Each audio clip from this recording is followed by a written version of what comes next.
So yun, what's up mga kalodi mo ko for today's videos.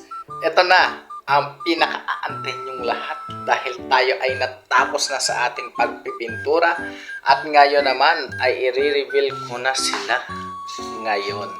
So ngayon, i-reveal ko ang aking pagpipintura dahil ito na yung nalalapit nating success, no?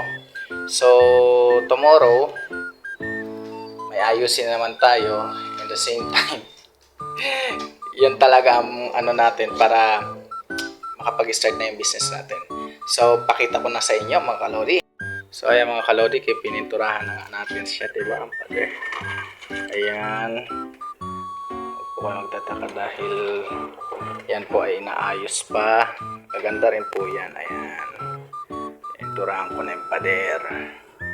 So, yan, kung nakikita ninyo, pininturahan ko na siya para maging ispa na siya, no? Ayan. So ito, pininturahan ko na. Ayan, malapit na matapos. Naayusin ko lang itong ano na to. Kailangan wala ng kalat dito sa ano, kasi kalat. So yan, napinturahan ko na siya mga kalodi. Kung nakikita ninyo, kahapon ay maikli pa lang yung banda doon, diba, na pintura. So dito, hanggang dito na siya. And the same time, ayan, napinturahan na natin yung ating clinic. So dito naman tayo sa gate. Labas tayo. At yung gate pala natin ay pininturahan na natin. Ayan, kung makikita nyo ay pinintura na natin. So wala na silang masasabi dyan dahil maganda na yung ating pagkapintura.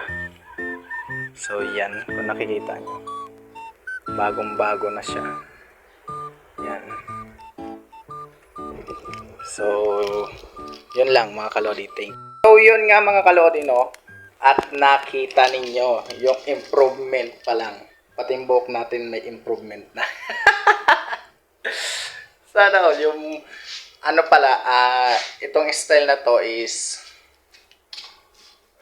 sometimes na ano tayo.